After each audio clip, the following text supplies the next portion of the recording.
Originally, when I started my studies at university, I wasn't really sure what I wanted to do. I wanted to learn something about other cultures, wanted to learn new languages. After my first year of studying Chinese languages and cultures at the University of Heidelberg in Germany, when doing my studies, I was also slightly frustrated that if you study Sinology, Chinese studies, it's all about historical texts. It's all about the written word by people, by the powerful. So that is how I had the idea to maybe study archaeology, because archaeology is incredibly powerful in giving a voice to people who don't have a voice in historical records.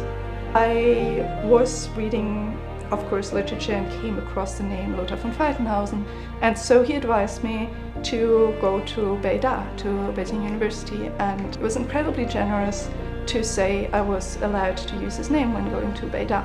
Professor Sun Hua was volunteered to take care of me, and he did so in an amazing manner. And then whenever there was a break, Sun Hua sent me on the road to go to excavations, and I also participated in excavation work for a couple of months.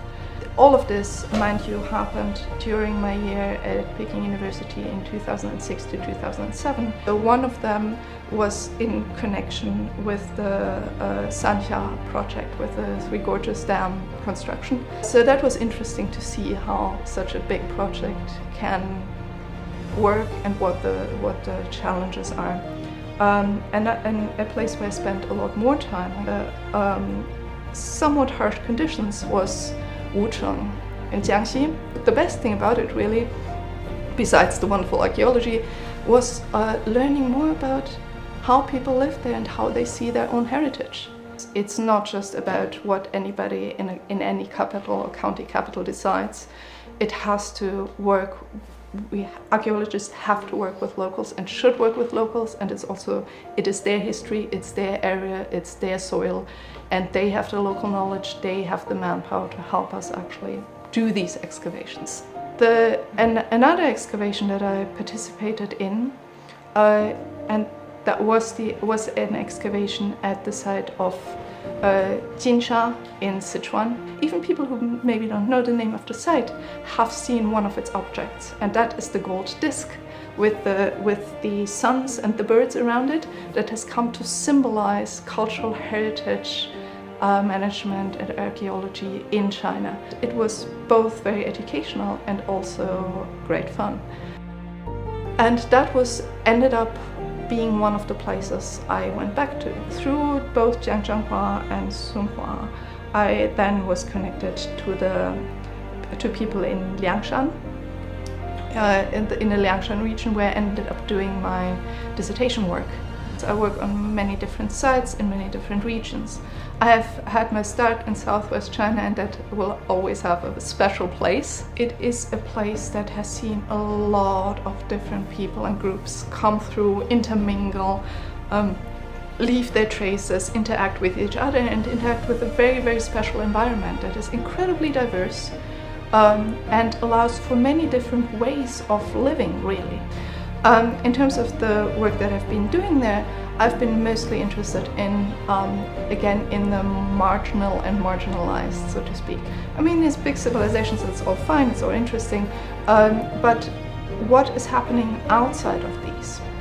And there I find southwest China to be particularly fruitful of a region to look at because of its great biodiversity, especially in the mountain areas. This is not actually, that applies to the whole eastern rim of the Tibetan Plateau and beyond.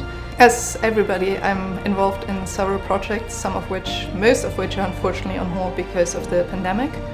The biggest one probably is the project in Jiuzhaigou, in Sichuan, which is about adaptation to marginal environments, and we're working with the Sichuansheng Kaogu Yanjiu Yuan. At first, the first step we took was to do a survey to look at various sites in a high altitude mountain region of Sichuan, where we found that people have been living at much higher altitudes than previously thought during much earlier periods of time.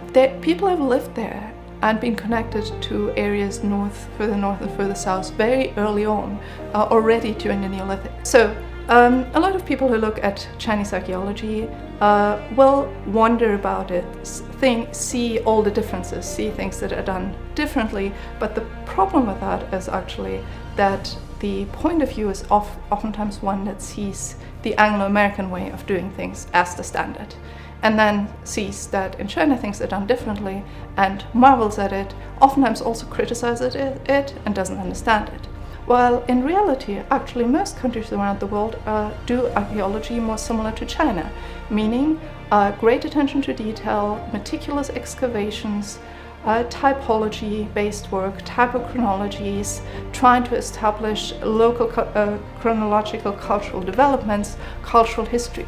China is so incredibly diverse, and that is beauty and a strength. And that is where China is maybe special, in being such a big country, such a diverse country, but with a continuous recorded history over a very, very long period. So it's not like it isn't special. It very much is. It is also very much special to me. It's also special in the sense of like that the past is so present in everyday life, in politics, in today.